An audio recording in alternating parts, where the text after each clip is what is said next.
Bismillahirrahmanirrahim. Assalamualaikum warahmatullahi wabarakatuh.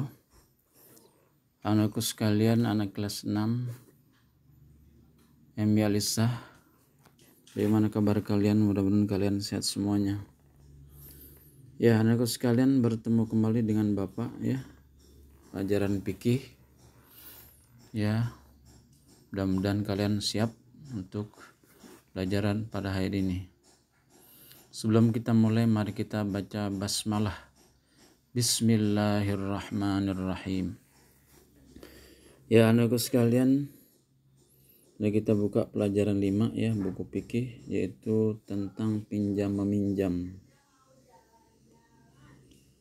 Nah, ini kita langsung saja konsep pada pelajaran kita hari ini, yaitu pinjam meminjam. Kemudian ada pengertian pinjam meminjam, rukun dan syarat pinjam meminjam, kewajiban pinjam meminjam, dan hikmah pinjam meminjam. Terus lagi terdiri dari menjaga barang pinjaman agar tidak ada kewajiban ya, menjaga barang pinjaman agar tidak rusak dan hilang, kedua mengembalikan barang pinjaman setelah selesai memanfaatkannya, dan kemudian nanti ada praktik pinjam meminjam. Kata kuncinya yaitu pinjam, meminjam, mubah, musta'ir, mu'ir, barang pinjam, ijab, kabul. Ya, selanjutnya kita halaman berikutnya itu kita lewat saja. Nah, ini sekarang pengertian pinjam meminjam. Pinjam meminjam dalam bahasa Arab dikenal dengan istilah al-i'arah atau al-ariyah ya. Ini dalam segi bahasa. Biasa dalam pengertian fikih itu ada dua, ada pengertian bahasa dan pengertian istilah. Jadi pinjam meminjam kalau dalam bahasa Arab itu al-i'arah atau al-ariyah.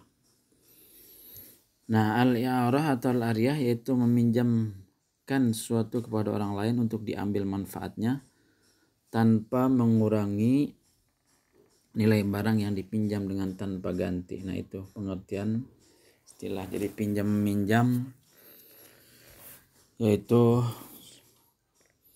diambil manfaat bagi orang yang minjamkan tanpa ada ganti. Kalau ganti nanti sewa ya, anak sekalian.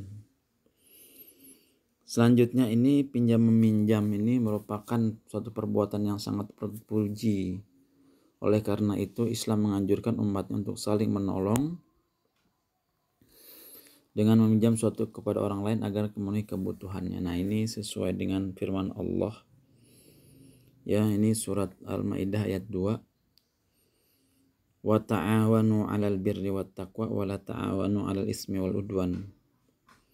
Dan tolong menolonglah kamu dalam mengerjakan kebaikan dan takwa, dan janganlah kamu tolong menolong dalam berbuat dosa dan permusuhan. Nah, ini dasarnya untuk pinjam meminjam. Ini ada unsur tolong menolong.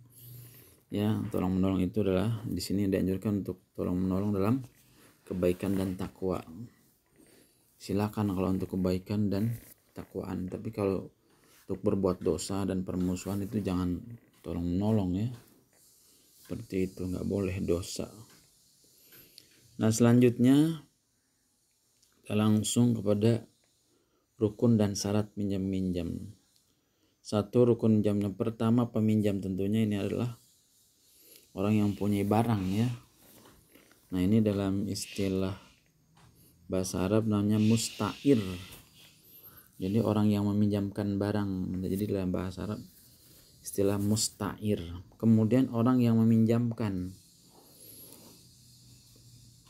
Orang yang meminjamkan itu namanya mu'ir. Kalau peminjam itu namanya musta'ir. Orang yang meminjamkan namanya mu'ir. Ya, seperti itu. Terus selanjutnya ada barang yang dipinjamkan. Ya, apa saja barang ya. Tentunya barang-barang yang mempunyai manfaat. ya, seperti itu.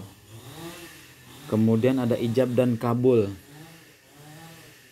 Seperti ini ya, ijab kabul, aku minjam bukumu untuk kupelajari. Kemudian ini bukunya, alhamdulillah aku bisa membantumu. Nah, ini ijab kabul ya. Ijab kabul kalau bahasa kita namanya sarah terima ya, seperti itu. Selanjutnya syarat pinjam minjam. Allah berfirman,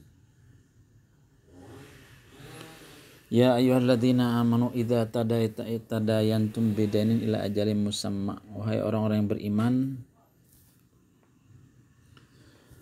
apabila kamu melakukan utang piutang untuk waktu yang ditentukan, hendaklah kamu menulisnya. Nah, ini memang kalau kita punya utang ya. Ini kalau ini utang dalilnya, tapi minjam-minjam juga sama. Ya, harus ada tulisannya. Ya. Nah, ini pinjam minjam. Jadi pinjam minjam kita harus tulis ya, berbentuk uang terutama itu, tanggalnya berapa, dibayar kapan. Bahkan ada yang sistemnya bayar lunas, ada yang sistemnya kredit atau cicil ya, seperti itu. Nah, itu harus ada catatannya. Nah, itu syarat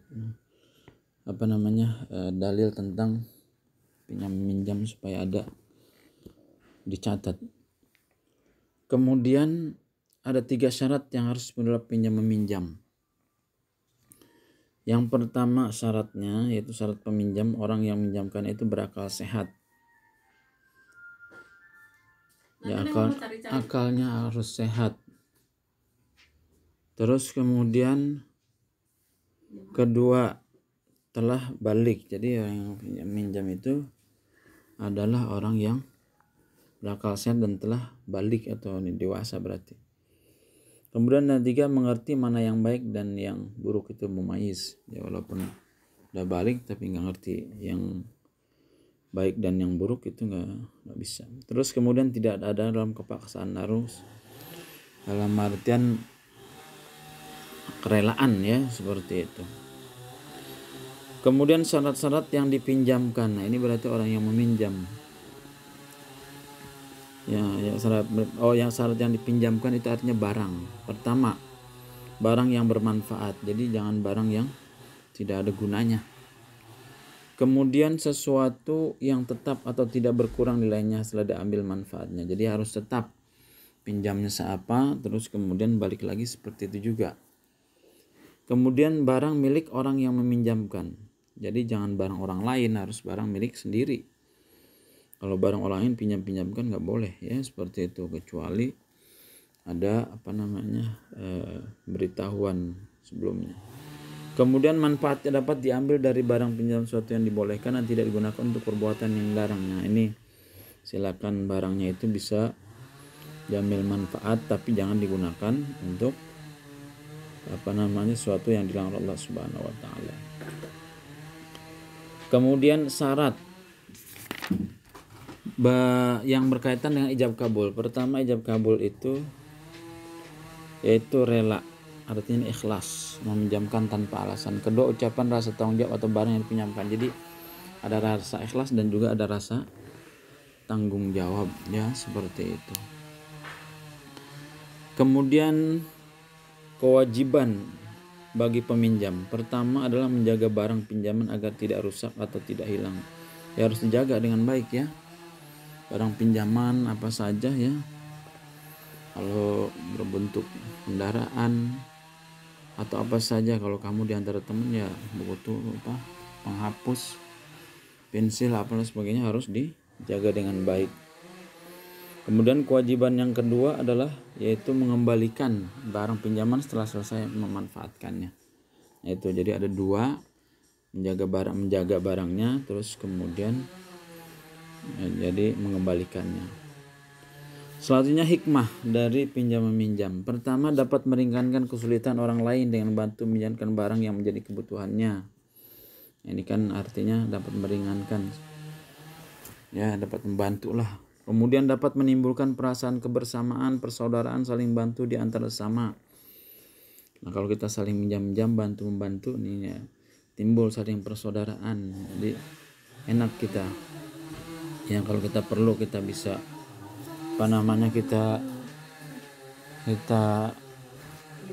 kalau kita perlu kita bisa pinjam, orang lain juga kalau dia perlu kita bisa. Kemudian dapat menjauhkan diri dari sikap kikir dan sombong. Nah ini ya, jadi istilahnya kita bisa menjauhkan sifat kikir dan sifat sombong. Nah ini mempraktekkan pinjam-minjam ini nanti dilewat aja ya, nggak ada tugas untuk praktekan pinjam-minjam. Terus kemudian ya rangkuman sudah ya,